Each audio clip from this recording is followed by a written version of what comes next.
Hello दोस्तों, कैसे हो आप लोग। उम्मीद है सब अच्छे होंगे, सब बढ़िया होंगे और आप लोग जो अपनी प्रिपरेशन है वो भी अच्छे तरीके से कर रहे होंगे, ऐसा मैं उम्मीद करता हूँ। देखो, आप लोगों को पता है कि आपका जो एग्जाम है आरपीएफ कांस्टेबल का, वो नेक्स्ट मंथ है। तो उसी के रिगार्डिंग आप लोगों के लिए इंफॉर्मेटिव वीडियो है वो लेके आया हूँ कि आप लोगों को जो बचे हुए दिनों में किस तरीके से जो अपनी तैयारी है उसको बूस्ट करना है, या लास्ट में आप लोगों को किन किन चीजों के ऊपर फोकस करना चाहिए, तैयारी है वो किस तरीके से करनी चाहिए। देखो, बहुत बार ऐसा देखने को मिलता है कि जो बच्चे तैयारी करते हैं ना, वो 2 नंबर से, 3 नंबर से, या पॉइंट से, या फिजिकल के अंदर किसी न किसी रीजन से वो रह जाते हैं। फिर वो डिमोटिवेट हो जाते हैं और जो अपनी प्रिपरेशन है, तैयारी है, वो छोड़ देते हैं कि हमारा तो सिलेक्शन नहीं हो रहा। तो उन्हीं चीजों को लेके मैं ये वीडियो लेके आया हूँ। तो वीडियो के अंदर लास्ट तक बने रहना, आपको 100% मोटिवेशन भी मिलेगा और अच्छी अच्छी चीजें आपको जानने को मिलेंगी, ताकि आपका जो सिलेक्शन है वो अब की बार फाइनली हो जाएगा। देखो, सबसे पहले मैं बात करता हूँ वैकेंसी की। वैकेंसी आपकी 4200 और लाखों बच्चों ने फॉर्म अप्लाई किया है। तकरीबन 60 लाख बच्चों ने फॉर्म है वो अप्लाई किया है, लेकिन 60 लाख बच्चे एग्जाम नहीं देंगे।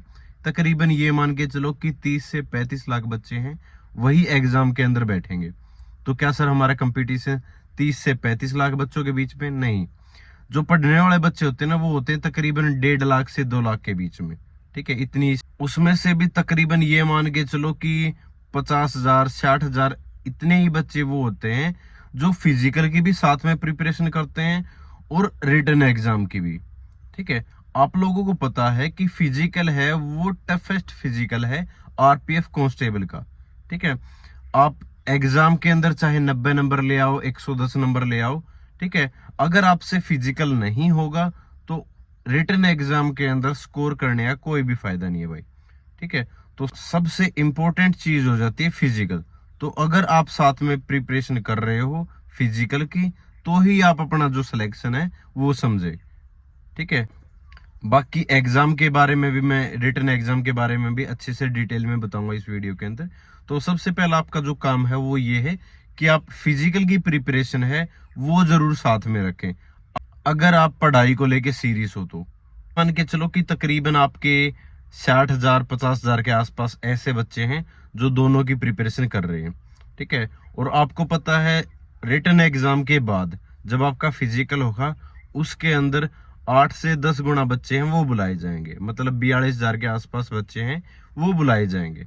तो जिनसे फिजिकल क्वालिफाई हो जाएगा, वो ये मान के चलो कि उनके 90% चांसेस हो जाते हैं सिलेक्शन के। ठीक है, तो सबसे पहले आपका रिटन एग्जाम है उसके बारे में बता देता हूँ कि 50 नंबर की आपकी जीएस होगी, आपको पता है। ठीक है, मैथमेटिक्स वाला जो पोर्शन है वो 35 नंबर का, रीजनिंग 35 नंबर की। ठीक है, जीएस के लिए इंपॉर्टेंट चीजें हैं वो मैं बता देता हूँ। सबसे पहले करंट अफेयर की 10 से 12 क्वेश्चन आपको करंट अफेयर के देखने को मिलेंगे। ठीक है, करंट अफेयर 1 साल की करनी है आपको। ठीक है, आप कहाँ से करंट अफेयर कर सकते हो? उत्कर्ष क्लासेस है, वहाँ अच्छा पढ़ा रखा है।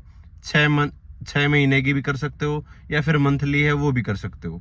ठीक है, एक बार मैं तो ये कहता हूँ कि एक बार आप मंथली कर लो। ठीक है, एक मंथ की। उसके बाद जो मैराथन क्लासेज होती है ना करंट अफेयर की, 6 महीने की, फिर वो कर लेना। उसका आपका जो रिवीजन है वो अच्छे से हो जाएगा।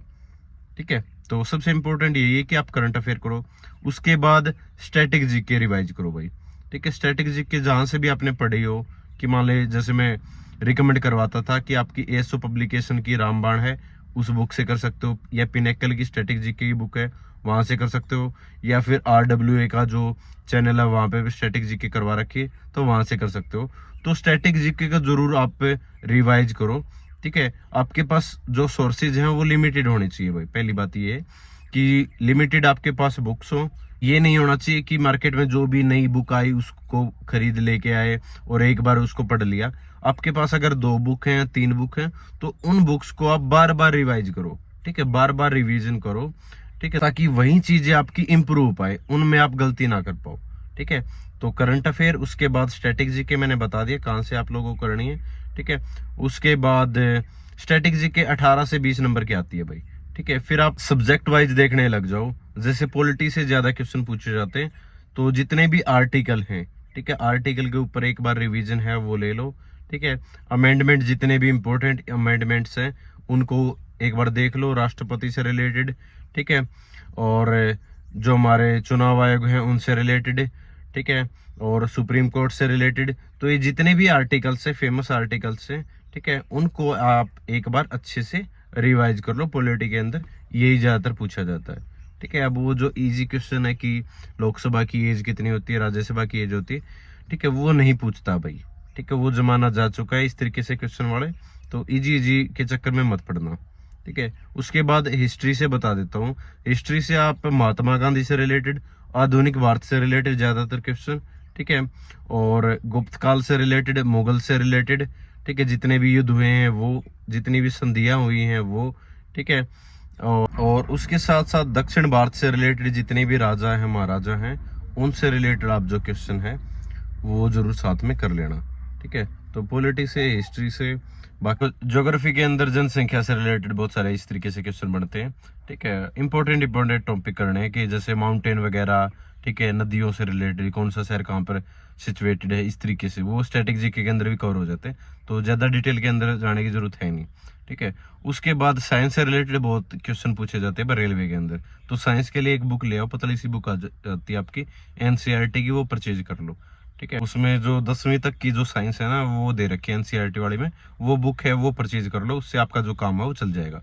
तो जीएस के लिए इतना ही है, ठीक है, जितने भी मैंने टॉपिक बताए हैं। उसके बाद रीजनिंग प्रीवियस ईयर लगाओ, जितने भी लगा सकते हो आप, ठीक है।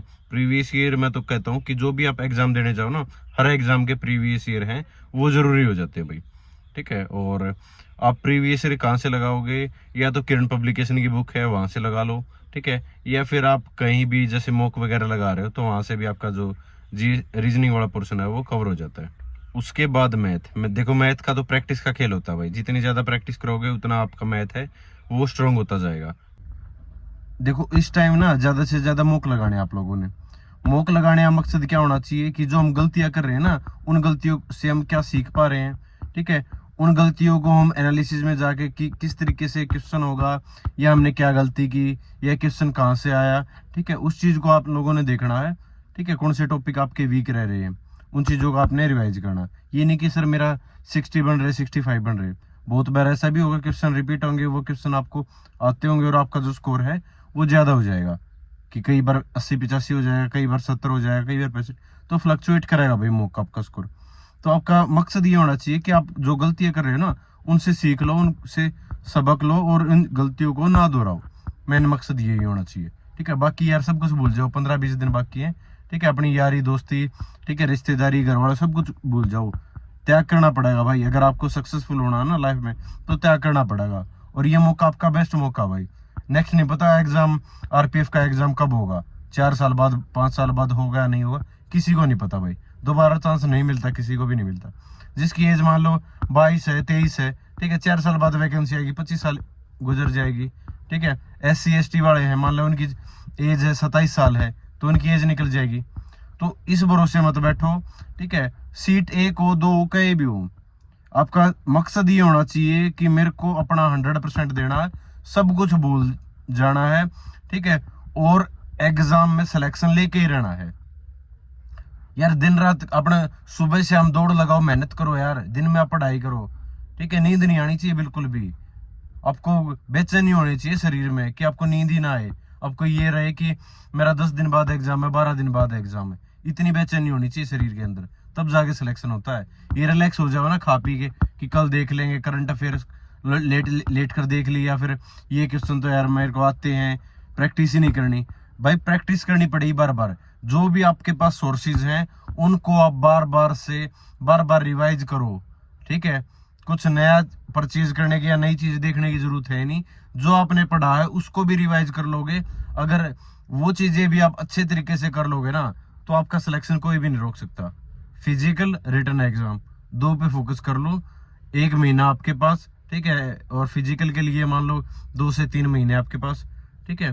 भर्ती हो जाओगे भाई, अपने पैरों पे खड़े हो जाओगे, तो थोड़ा सा सीरियसनेस दिखाओ अपने अंदर, ठीक है। जो सीरियस होगा वही सिलेक्शन लेके जाएगा, ना तो बहाने बहुत है भाई, ठीक है। बहाने लगाने के लिए बहुत है कि सर मेरे से ये हो गया, वो हो गया, ठीक है, इसमें 2 नंबर से रह गया, 1 नंबर से फिजिकल में रह गया, लॉन्ग में रह गया।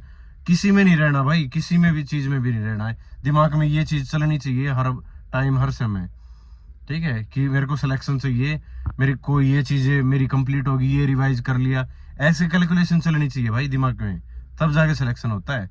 ठीक है, बाकी मेरे चैनल को सब्सक्राइब करके रखो। दिल्ली पुलिस के रिगार्डिंग, रेलवे के रिगार्डिंग, एसएससी के रिगार्डिंग सारे इन्फॉर्मेशन अप टू डेट देता रहूंगा इसी चैनल पे। ठीक है, तो थैंक यू सो मच, जय हिंद, सभी को नमस्कार।